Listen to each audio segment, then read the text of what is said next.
I'm Emily Hort Tompkins, Maynard Ingram Mayor. I'm not actually buried here, but this area is where I spent the most idyllic time of my life, and it is the hub of that delicious scandal that so enthralled newspaper readers in San Francisco, Humboldt, and all of California. And it was because of my notoriety that the good spirits that do dwell here invited me back to act as hostess. And one of them asked if I still believe in the quote in the San Francisco newspaper of 1891. And my answer is yes, I do. Let me read that to you. We are living in the 19th century, not in monastic and medieval days. Why should any man own a woman? Why, have I not as much right to break bonds that are hateful to me as the chains about a slave? When men were apes, they fought one another for possession of a woman. And marriage is one of the remnants of their apehood. Well, let me tell you a little about my life. I was born in 1862 and grew up in Marin County. My father, Minthorpe Tompkins, was a rancher, prosperous cattle rancher, and a banker. People said I had everything: education, luxury, a place in San Francisco's social elite, but sometimes everything is not enough. You see, reading novels led me to see how much I was missing in life: beauty and love. Oh, I got a husband, all right. Daddy married me to his rich friend and fellow cattle rancher, Joseph Maynard. He was also a bird collector and taxidermist and treated me as one of his trophies. Oh, I gave him 2 children and 10 years of my life, but not my love. Being thoroughly miserable, I tended to overeat. But then I became determined to turn my life around. I began taking long walks and horseback rides around the ranch, sometimes accompanied by a young ranch hand, William Ingram. He was right out of one of those novels, tall, well-built, and wickedly handsome. On one walk, I accidentally dropped a handkerchief. We both bent down to pick it up, bumped heads, gazed into each other's eyes, and that kiss was better than in any novel. Well, we then knew that things had to change. On a day in August of 1891, I told my husband that I was going to San Francisco to shop, see my dentist, and that I'd spend the night with a girlfriend in her home in Oakland. Instead, William and I spent the night at the International Hotel in San Francisco, and then caught a steamer to remote Humboldt County. A train took us from Eureka to Fortuna, where William, so strong and capable, got a job at the Newburgh Mill. We lived in a tiny little cabin, so different from my last home, but filled with love. My owner, Maynard, reported my disappearance and offered a reward for my return. Soon, sensational accounts in all the newspapers turned to scandal-mongering when it was discovered that I'd actually run off with a hired hand. Soon, police and reporters and even a minister tracked us down and tried to convince me to change my sinful and illegal ways and return to my husband. But how could I? I loved William. I loved the trees, our cozy little cabin. For the first time in my life, I was happy. Well, Maynard secured a divorce, and I was free. To damp scandal, William and I got married, but our life was no longer carefree. Fearing brutal scandal mongers, I stayed up many nights, keeping guard while exhausted William slept. I'm convinced that my vigilance deterred vandals, but I believe it was they who set fire to the lumber stacks at Newburgh Mill. Well, things move on. So did we. We moved to Chico, where daughter Eleanor was born. Notice I named her after a strong English queen. Other moves followed, and our love gradually faded. Finally, we agreed to a divorce. But sadly, life for an unmarried woman was still not easy, so I married again, this time to a pleasant enough San Francisco plumber, Joe Mayer. I outlived him. And the one thing that carried me through my 91 years was cherishing the memory of our beautiful love nest here under your gorgeous trees. Well, it's time for you to move on too, and you'll get a chance to meet some of the spirits that had the good fortune of actually living more of their lives here. They gave me a list, and it's amazing the typewriters they have nowadays. Look how clear that is. I'll read you who you get to see. First, there will be Emma Lovelace, who is still trying to solve the mystery of her husband's disappearance. Poor dear. And then you'll get to Dan McGowan, who surprisingly has agreed to talk to you, though generally he doesn't like to see anybody. Muriel Mully, who'll tell you the thrilling tale of the great Fortuna bank robbery. Then you'll have Mary Langdon, who ended her life in a most novel and determined manner. Then we have Roy Enders, whose life was cut short at a deserted ranch the day after Christmas. Odd. And then Jake Simmons, who met his end during the worst rainstorm in 20 years. And finally, there's Desi Nichols, who did her bit in World War II as a Rosie the Riveter, something I would love to have done myself had I been a little younger at the time. Well, run along now, enjoy your visit, and enjoy this beautiful area. Bye-bye.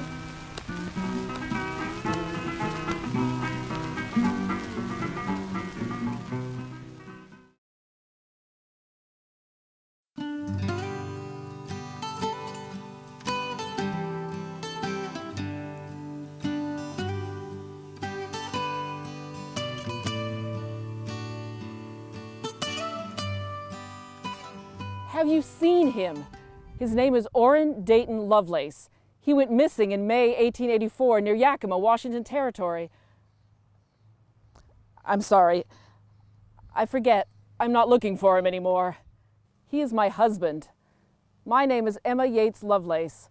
I was born near Birmingham in England and came over to this country with my parents, my brother Elijah and my sister Anne, in 1854 when I was 15.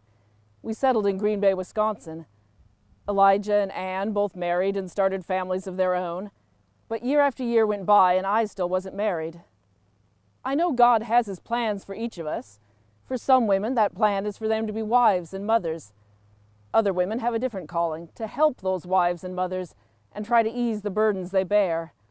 I helped my sister and my sister-in-law when they gave birth. I helped care for their children. That was my life, until I met Orrin. I was already 30 years old. I thought I knew what my life was going to be, and then suddenly there he was. He was the handsomest man I had ever seen, and somehow he wanted to marry me. He was so kind and gentle and so pleasant to be around, and had such a beautiful singing voice. And when we married, I thought I was the happiest woman in the world. My brother Elijah and his family went out west to California, and Orrin and I soon followed. We settled in Eureka. Orrin was a skilled carpenter and a sawyer, and his skills were in great demand at all the sawmills in this area. In 1876, we bought land in Fortuna, or Springville as it was at the time, and Orrin built our house over on the north end of Main Street, near the Friedenbaugh place. With the exception of 2 years, I lived there ever since. It hadn't taken me long to realize that something was different about our marriage. We didn't have the kind of marriage my brother and my sister had. We never had children. I don't know if that was because of me, because I wasn't capable of it, or if it was because Orrin was so seldom with me. He traveled a great deal for his work at the different sawmills, and he would often stay out all night at the saloons with his friends. He didn't drink to excess, but he said he enjoyed the company of his friends and he needed it after his long days at work. Sometimes he would spend the night with one friend or another when they left the saloon late. He said it was because he didn't want to come home late and wake me, although I told him over and over that I wouldn't mind it if he did. My brother Elijah and his family, they moved to Yakima, Washington Territory, near Fort Simcoe, at the Yakima Indian Agency.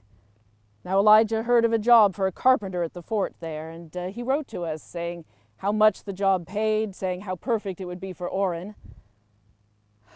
I wish I had gone with him. We were still happy together in those times when he was home. Some women never even had that, but we were so used to living apart for long stretches by that time that he went to Fort Simcoe and I remained behind. The news came to me in a telegram from Elijah. Orrin had left the fort for a 2-week job at a nearby sawmill, but at the end of that 2 weeks he didn't come back. The post commander made inquiries and found that Orrin had never even reached the mill. Somewhere along the road to that sawmill, Orrin Dayton Lovelace had vanished. I took a steamship from Eureka to Portland and a stagecoach from there to Yakima. I lived with my brother and his family for 2 years while I was searching for Orrin. I showed his photograph to everyone. I showed it at every saloon, every hotel, every house along that road. After 2 years of utter failure, I came back home. I lived another 42 years, never knowing what had happened to him. Was he killed along that road? Was it a fight in a saloon? Had he been gambling and he was killed for his winnings? I can't believe he would have just left, not without telling me. I won't believe that. I've thought that I caught a glimpse of him from time to time afterwards, but only faintly, as though through a mist in the distance. I still haven't found him. Maybe he doesn't want to be found. If only he would tell me. I won't blame him, no matter what the truth is. I only want to know.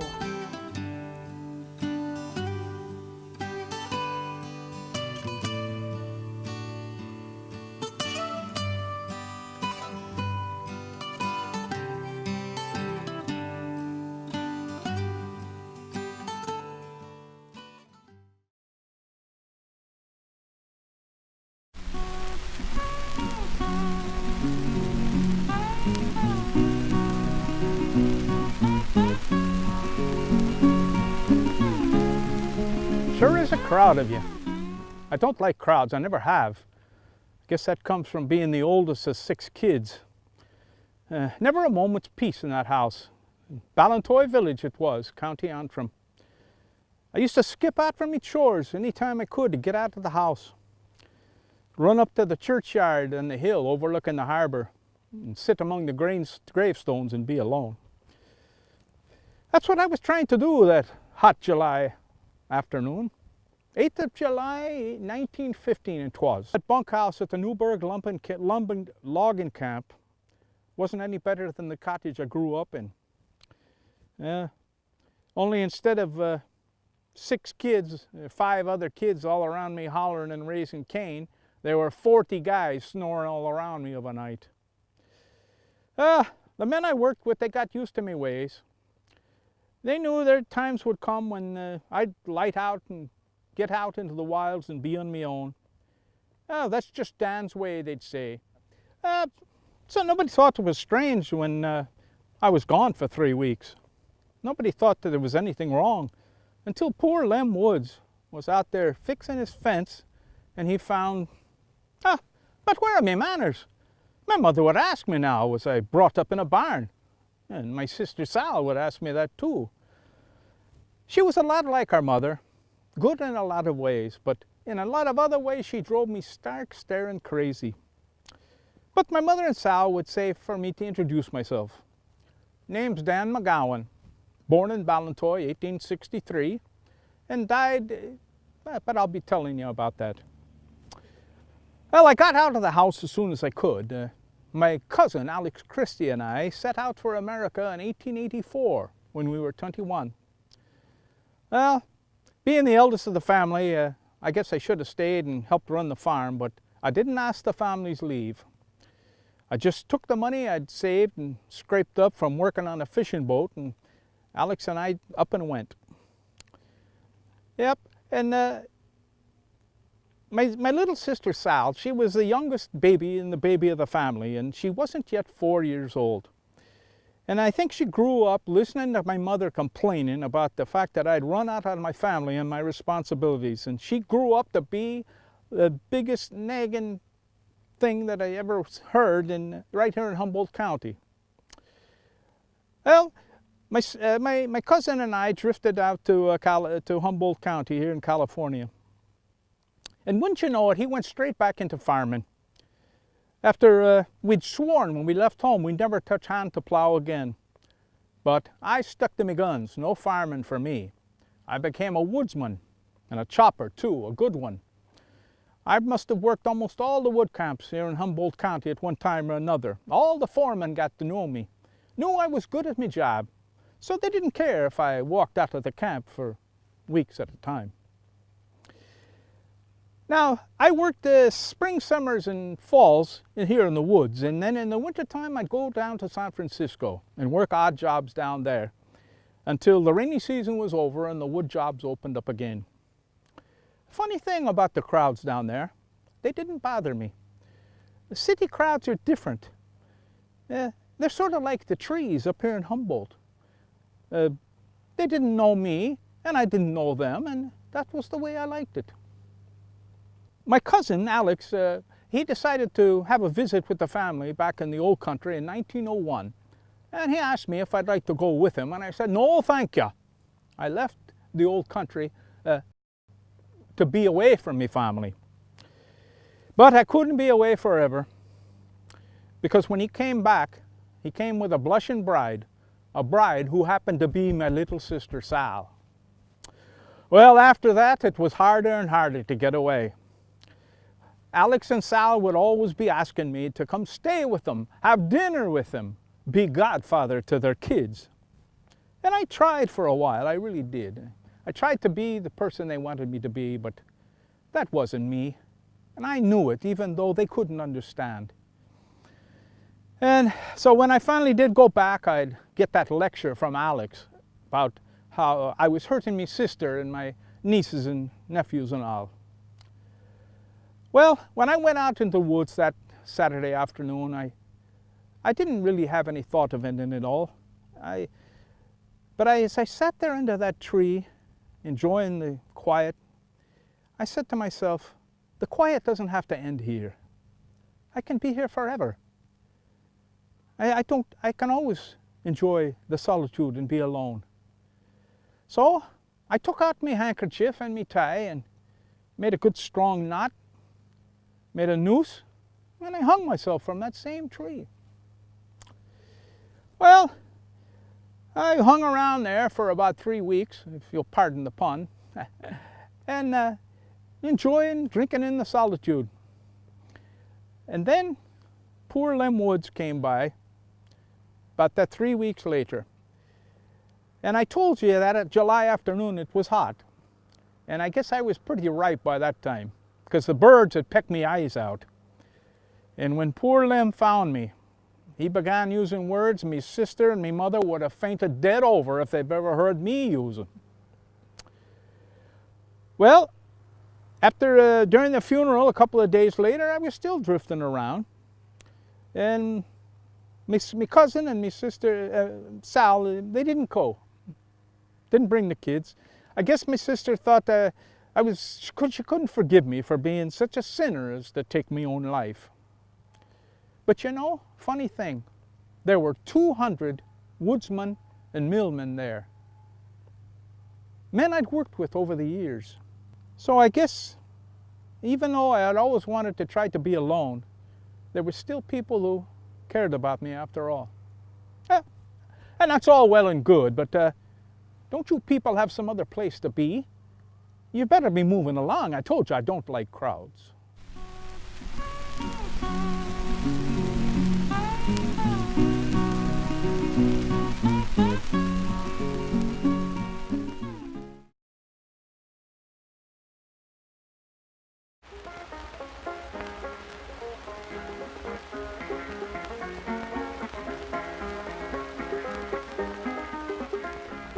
It really was just another workday. I was taking the deposit from my job at Hanson Hunter Furniture Company to the Bank of Fortuna. I always loved that little stroll. It was like a nice break to clear my head in between exchanging smiles with the passerbys. As I got down to the bank, I made my way up to the steps, and through the window, I saw a man with a gun. I gasped, my eyes wide. I'm sorry, I should introduce myself. My name is Muriel Zane Mackenzie Mooley Farmer. I was born June 10th, 1893 in Eureka, California. My parents, Clement Jones Mooley and Hannah Frances Purdy Miller, were from Canada and immigrated to California soon after they married in 1888. I am one of 7 children, all born here in Humboldt County. 2 of my siblings, Albert and Lily, they passed when they were young children. That was hard, but life goes on, as they say. One of my sisters, Adelaide, she was a printer for the Humboldt Beacon, and the others worked jobs here and there. As for myself, I was a bookkeeper of Hanson Hunter Furniture Company, which puts me back on those steps at the Fortuna Bank, deposit in hand, looking through the glass at a man with a gun. There were 2 of them.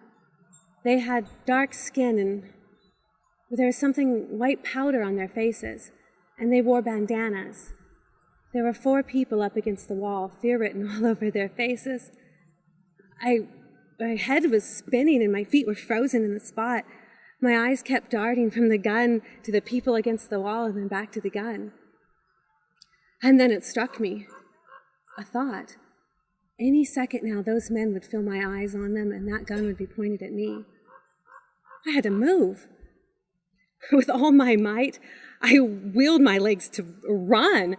I turned dead set on getting back to my job. I had to tell someone what was happening. I burst through the doors of the furniture company, eyes wide, arms flailing, and I yell, "The bank is being robbed!" Everybody turns and stares at me.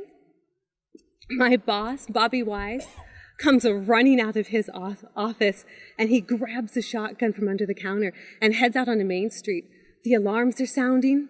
He jumps into his Studebaker. His friend, Bert Robinson, who's a real crack shot with his high-powered rifle, he jumps into the seat beside him, and they head out of town blazing east after the robbers, guns in hand. You know, they reach speeds of over 35 miles per hour. You know, that may not seem like much to you now, but in my time, they might as well have been flying. By this time, word of the robbery had spread all over the county. George Clooney, the commander of the American Legion in Eureka, California, he heard of the robbery, and he knew they were headed towards Hydesville. Unable to get his hands on a rifle, he decided to string a barricade of barbed wire across the highway. Once he got the materials gathered, the robbers flew past him, going 60 miles per hour. Frustrated, he got in his car and he joined the chase. As news reached Carlotta, armed men gathered over the bridge over Jaeger Creek, waiting for the fleeing robbers. The 2 bad guys, knowing their gig was almost up, they pushed their stolen car even harder, which was to their detriment. As they reached the bottom of the grade west of Carlotta, the car's wheel bearings burned out. All their momentum came to a halt. They had no choice but to separate and flee on foot. Using 2 flour bags, they divided up the loot. One took the coins, totaling $6,000. The other took the bills, totaling $16,000. And they ran into the woods. The one with the coins, he was caught soon after. His loot found nearby. His name was Mahach. His partner in crime, Rubes, he was found several days later, but without the money. No one really knows what happened to Rubes' share of the robbery, but it sure did spur quite a few treasure hunts. Hey, who knows? Maybe someday one of you will stumble across it. Well, after that, life in Fortuna went back to normal. I ended up getting married. I wed Lee Farmer at my parents' house on June 26, 1927. Oh, I wore a gown of blue and rose chiffon, and I carried a bouquet of roses and fern. I was 34 years old, and my groom was 29. That's right, I married a younger man. After that, we moved to Kansas, and it was there that I gave birth to my son, and it was there that I died. I got sick. My husband brought my body back here to Fortuna so I could be buried with my family. You know, my son was only 3 when I passed. It's a shame, really. I would have loved to see him grow up and have kids of his own and to hold my grandbabies.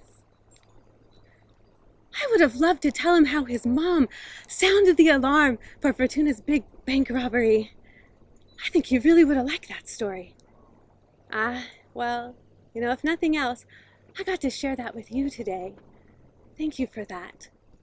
And thank you so much for visiting me.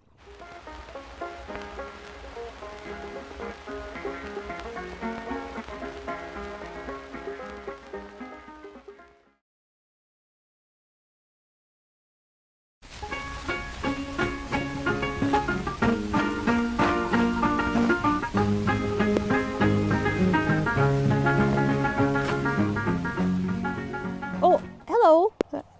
I'm Mary Langdon. Of course, most Fortuna folks know me better as Mrs. Chauncey Langdon. He was Fortuna's most respected justice of the peace. Too bad there wasn't more peace at home. But that was neither of our faults. I was my mother's merry little lamb. That's what she always called me. I did what I was told, and I did everything that I could to help around the house back in Attica, New York. But then I took it into my head to get married, and she could have called me Mary, Mary, quite contrary instead. See, she didn't approve of my choice of a husband, but I went right ahead and I chose him anyway. And then things only got worse. You see, my first husband had a longing for adventure. So, as soon as we got wind of all that gold in California, off we set around the Horn on a sailing ship to get some of that gold for ourselves. What he found was whiskey. He spent all of his time and all of our money in the saloons, and finally I had no choice but to divorce him. That was the end of it as far as my family back home was concerned. I never did get another letter from them after they found out that I was a divorcee. So there I was, a lone woman on the frontier, with a 1-year-old son, my Charlie, to support. Well, good thing I found another husband fast. Chauncey Langdon, an important gold seeker from a rich family back in Vermont.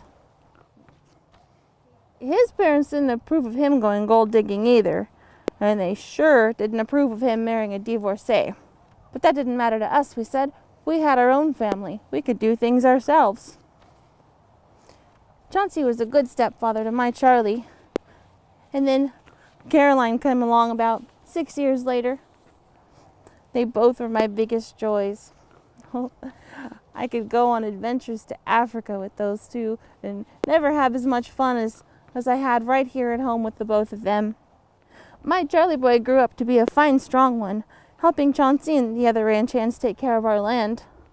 And we made sure, when he chose his path, the thirst for new frontiers over setting down roots, we wouldn't hold him back. He knew that. A mother's love does run deep, though, wherever he may have gotten to by now. Oh, but my Caroline, whatever will a mother do with one like my Caroline? Her wild frontiers were more that of the heart, and she grew up to be more contrary than I ever was.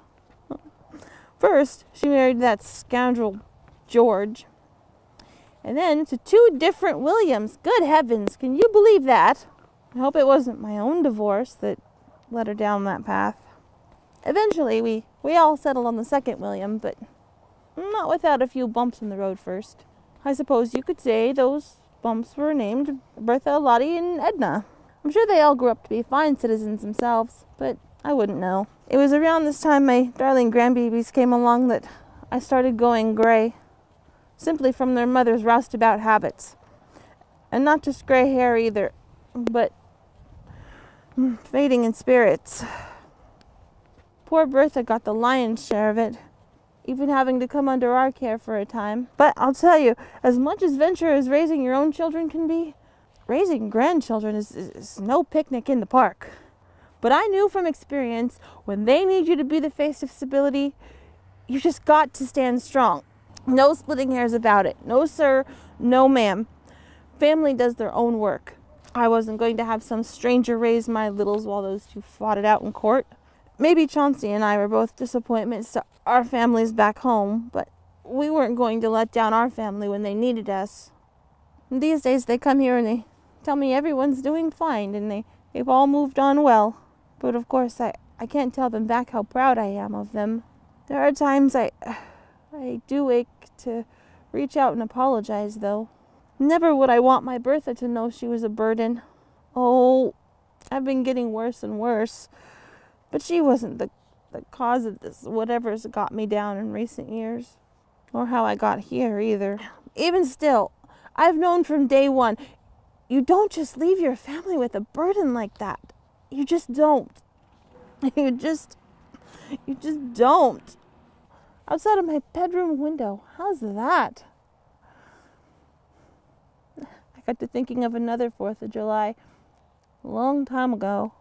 Back in 1876, our nation's 100th birthday. That was the day our Caroline married her husband number 1, George. Right in the middle of all the festivities. Thanks, Caroline. Of course, you know how that marriage turned out. But thinking back to how happy we were so joyful and so hopeful in that time, I couldn't stand the contrast between that 4th of July and this one. So I decided to just end it. For months, I hadn't even been able to turn over in bed on my own. Chauncey had rigged up a rope with a loop in it so I could get a little leverage and turn myself over. And, well, on that July 5th, 1904, I made a noose out of the rope he'd rigged up for me. I put that noose around my neck and I threw myself out of the bed. I was just a few inches from the floor while I strangled. I'm sorry Chauncey had to find me like that when he came home from work that day. I'm sorry for so much. After always saying and believing I wouldn't leave my family to bear burdens that should have been mine, I failed them after all. I failed my family here just like I failed my family back in New York. Just like I always said that I would never do. I hope Chauncey knows how sorry I am. I hope they all do.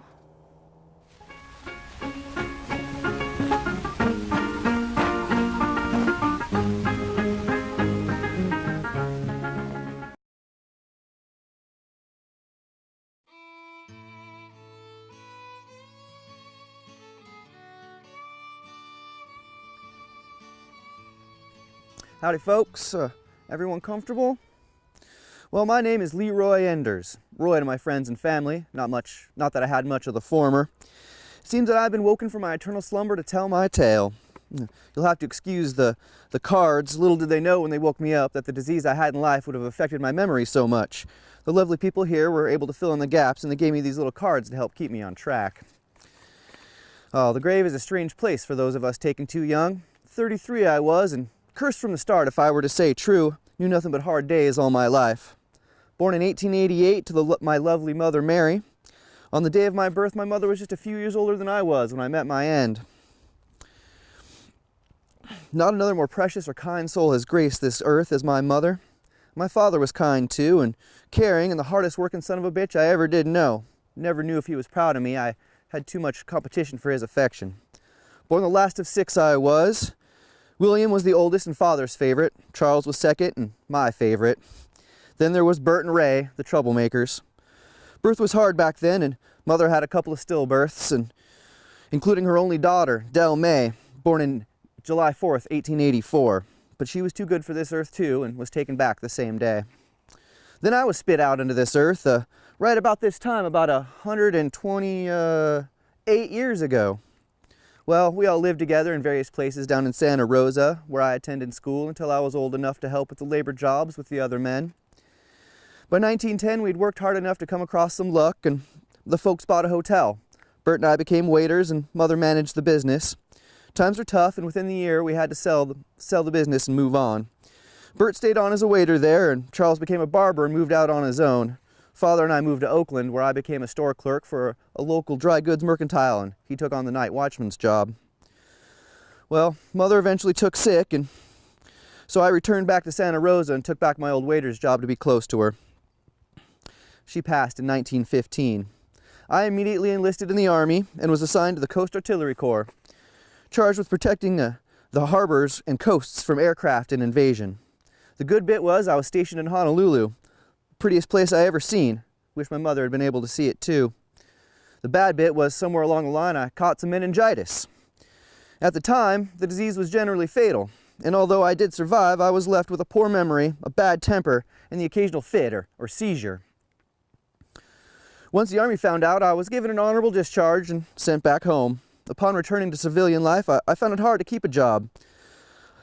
I worked and lived with my father down in San Francisco after my discharge, but given Pop's age and my new ailments, I was more of a burden than a help. I finally got a good job as a trucker with Southern Pacific Railroad, making the best money at 27.5 cents an hour. Within the year of taking that job, though, my father passed on too. All my brothers had moved on and with their families and moved north. By 1921, I decided to move north too to see if my brothers could help me find work. I was having a hard time keeping employed due to my fits and mood swings. My first stop was at a doctor's in Watsonville. He gave me a note describing my ailments and to contact my brother Charles if I ever didn't wake up from one of my fits. It was by this note found in my pocket that the sheriff was able to identify my body. Well, I walked and I took the train north, and I was headed all the way to Fort Bragg, where Charles and his family lived. On the train, I met a man who said if I ever made it back to Willits, he'd have a job for me. So I spent Thanksgiving with Charles and his family, but with all the kids, there was no room for me there and no work either. Well, but they pointed me to Eureka, where work was plentiful, and upon arriving, I did find a job quickly, but I lost it just as quickly due to a fit. Well, I woke up in the hospital on Christmas Day. They discharged me that afternoon, and all I had left in my pockets was a copper penny, a 1-cent stamp, my doctor's note, and my father's gun. Having no other prospects, I decided to head to Willits, so I began to walk. An auto stage picked me up that afternoon free of charge and dropped me in Garberville. Having no money, I kept walking towards Willits. So I walked off into the dark, cold night, hungry and pretty angry. Now I'd heard of an old-timer making camp out at a deserted ranch just out of town, and I figured he might have a place for me to sleep and perhaps a food or coffee at the least.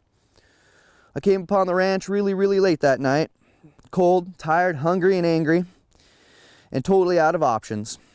I knocked on the door, and the old-timer was slow in answering. When I told the codger my plight and begged him for help, he offered me little and told me to be on my way. Too tired and hungry to think clearly, I was desperate, so I pulled out my gun and demanded food. I punctuated my need with a shot through the wall. It made my point, but it also made him nervous enough to arm himself while I wasn't looking. The meal was good, right enough, and it made me all the more tired. I decided I declared my intent to sleep in the old barn, but this seemed to be too much for the old man, and we argued over the arrangement. I decided to scare him into submission and threw a couple more rounds his way, but man, that old-timer was fast, and before I knew what was happening, he pulled out his rifle and plugged me straight through the heart. I laid out there on the cold ground all night, before the next day when my killer went to town to tell his tale. Well, the sheriff came out to verify the old man's story, and that's when they found the note in my pocket and were able to identify me. Sleppy was the old man's name. I found out from this side of the grave. He didn't deserve the treatment I gave him. That I can see now that I'm free of my disease. My body was stored here for a while until my brother came and gave me a proper burial in Fort Bragg. Guess I kind of stayed around here, though, which is better than that old ranch where I got plugged. Well, I'm glad I was invited here to tell my tale. I'm glad I could get that off my soul. I think I can rest easier now. Thank you.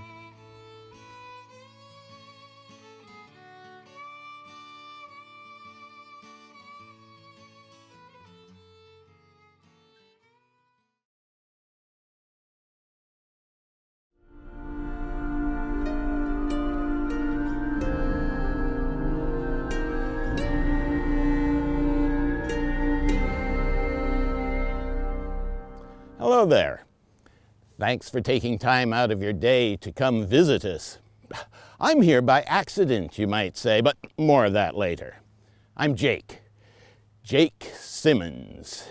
Well, my given name actually is Robert E. Lee Simmons. I was born in Arkansas in 1864, but coming out here, it just seemed that Jake was better.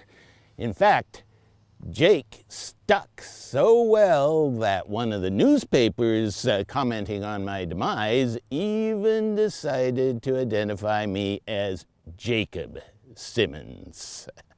Well, I kept the tavern just one block this way and on the other side of the street from the Star Hotel, and later we ran the grocery store there. Some of you may wonder, why change from a tavern to a grocery store? Isn't a tavern more lucrative? And I would say yes, it was, but it was not of my choice, although, to be honest, I had something to do with it, I guess. Some of you have probably heard the story of the frightful tragedy that beset this community on New Year's Day 1912. For those who haven't, I'll give you a brief rundown. It seems there was this woodsman. His name was Hodgkins, Stephen Hodgkins, and he had really tied one on. He was out in the street. He was causing all sorts of ruckus. And the watchman, that was Mr. Renfro, he was my brother Ty's father-in-law for a while. Mr. Renfro told Hodgkins to get from the street and go into the tavern. And he came into my tavern. Well, you know, a roaring drunk's no fun to deal with, even when you've had a lot of experience, but I should have tried to keep him in the tavern, because when he went out, he drew his knife and just stabbed Renfro in the back. Oh, it was not mortal. But Renfro, he was a peaceable man. He drew his revolver and fired 2 shots into the air to frighten Hodgkins away, but Hodgkins wouldn't be frightened. He came after Renfro with that knife and, well, Renfro shot him. Even then, he aimed low, but Hodgkins died within 3 hours, and the town was horrified. Now, you have to remember, this was when the temperance movement was just at its height, and women had gotten the right to vote in California the year before, in 1911. So one of the first opportunities women had to vote in Fortuna was a referendum on whether the town should go dry. And the dries won. Now, I can't believe, if men had been doing the voting only, that the dries would won, but when they did, and we had 3 months to decide what we were going to do. Well, Ty, he and I decided a town's got to eat. Let's run a grocery store. And so we just switched from a tavern to a grocery store. And that's what I continued to do right up to the end of my life on the 26th of November, 1926. Now, it had been raining cats and dogs. You couldn't see your hand in front of your face. Well, I was trying to hurry home, and I stopped at the edge of the street, took a brief look, and stepped out. Well, it seems Miss Alice Russell from Alton, she was driving, trying to get home herself. And she stopped and started her car into the intersection, and we met, and that's all there was to it. Dr. Jennings, he was on the street at the time, and he was over in a matter of seconds, but there was nothing that could be done. Well, when it's time to go, you have to go, and I had had a full life, a wonderful family, and served my community well. I had no real regrets, but I sure was sorry for that young woman.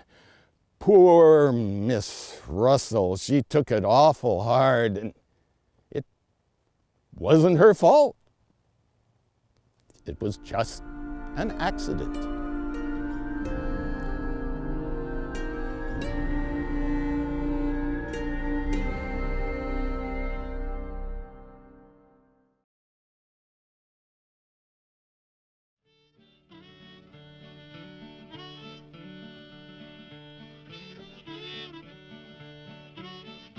My life took me down roads I never would have imagined. Here I was, a Rosie the Riveter with 4 children and a husband as a CB, one of the first construction battalions in the Navy. I longed for the days that we took the dusty roads to California. You see, Fred and I were what you Californians called Okies. We would have never left Oklahoma in 1935 if it wasn't for the Dust Bowl. Why, there was no more grass on my field than on my kitchen floor. We lived with the dust, we ate with it, we slept with it, watched it strip us of all our possessions and any hope of possessions. There's a book about it that you might have read called The Grapes of Wrath. Well, we were like the Judds, although we didn't have a car. We took our wagon through Texas and Arizona and finally to Rio, where Fred got a job as a bark peeler for Pacific Lumber. And if our trip wasn't challenging enough, when we arrived, the horse was pregnant, the dog was pregnant, and I was pregnant. Then World War II hit, and the rest is history. When Fred came home, he was different. At first, I tried to ignore his edginess, but over time, I just couldn't.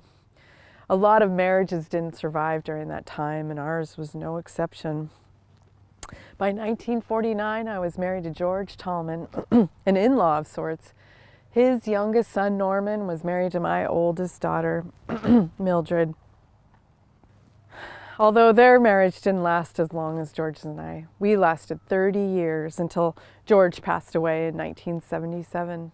Well, he's buried right here with me. And then about 8 years later, despite my family's wishes, I wanted one more journey to follow. I wanted to move to Yuba City. The weather was so much like my Oklahoma days, and I didn't know anyone there, but I was tired of the reminders of my 2 younger girls that had just passed away, and I just wanted one more adventure. I never thought I would marry again, but I never thought I would meet Herman Bledsoe. We met at church and we'd take long drives, and his wife had just died and we both deserved some companionship. But unfortunately, a couple of years later, on Valentine's Day, he passed away. So as I lay there in between that dream and wake state, I thought about my life, and I have no regrets. I lived my life by my standards, not by societal standards or by what my husbands wanted me to do, but by the road less traveled, and sometimes in a fog of sorts.